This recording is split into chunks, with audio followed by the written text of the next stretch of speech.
Jadi nyo sabu-sabu ciptaan Yahudi, ciptaan kafir untuk menghancurkan generasi Islam.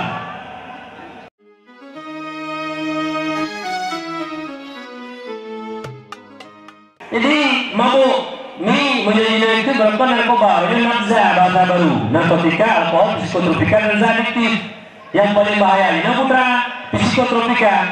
Psikotropika dua macam. Pertama bentuk padat dan dipilistasi, yang kedua bentuk tepung warna putih, namanya sabu-sabu. S2 menyawanya itu. Maka mau ini hanya kelih berkata dengan aku, kepih, nanti pakai lupi itu. Istilahnya orang ini, idul. Kan? Nya lumpukah wadol jika mendengarkan penyangka pada lumpukah bauju tentang masalah pendidikan. Jadi nyo sabu-sabu ciptaan Yahudi, ciptaan kafir untuk menghancurkan generasi Islam.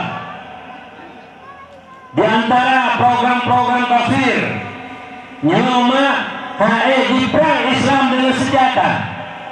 Aceh salah satu contoh. Pahlawan-pahlawan Aceh, ulama-ulama Aceh geprang kafir laknatilah Belanda. Allahu Akbar, Allahu Akbar. Bambu uji bisa mengalahkan meriam Belanda. Umi luar biasa meriam Belanda. Ini Aceh ini papa benar itu. Tapi angkat kaki Belanda di Aceh. Bantuan Allah datang. Bantuan Allah datang. Bantuan Allah datang. Makanya kafir kalau dulu bantuan Allah.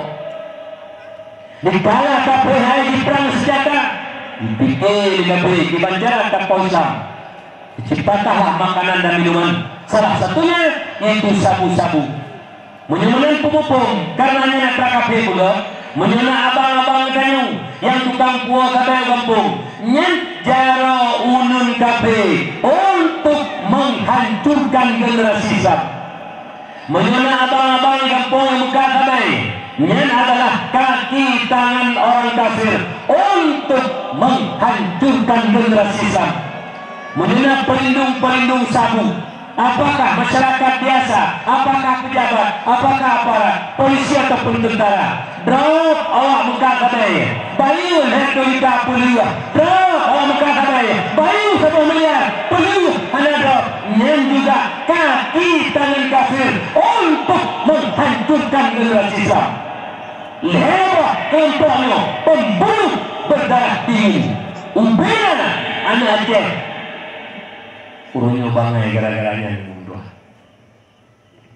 Yang kejil itu bubanggan, nyanyi berkata be, bubanggan. Ini bawa haji, ya haji kan haji regular haji itu sih pak.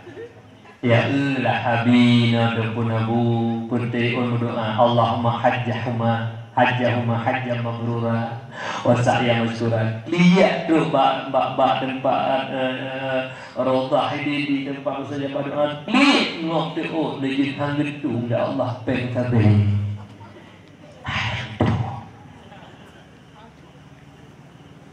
Bangga ni nani lampu du ane motor dengan bangga ni. Ijo peroraya dan bangga ni. Iga kumpulan yang model-modelnya nenek tukang poh punya bangsa mulua ini tibit malam kamukai ane tukang poh punya bangsa menyuruh poh bakahan tibit luar malel luku ane tu bubu yang kengkot nyarung poh tapi kan yang bangga awak dah belum puasa kan turun eting upang sampai itu kuimu sama macam itu apa yang dua bicara apa pasanya kuimu hanya pupu sebab dua bicara gonya nyen kuimu buku pohonnya. Lemong kerja menanti ke depan dengan yang berkata baik. Yang kita poin dengan ilmu, sebab nah agak yang berdua juta. Yang depan ilmu mana dapat dulu lagi demo takau. Anak sih ada depan dulu. Bangga ni, anak kampung dulu jadi bangga. Ada kampung ibu kok, siapa ungkuh lewat sampai lempeng kecil di ada pok. Lihat penguji jadi muda. Bos tahu ni. Di kampung ini bos. Tahu ada penting. Bos. Ini ada pakai penali, agak dah penali. Kata boh.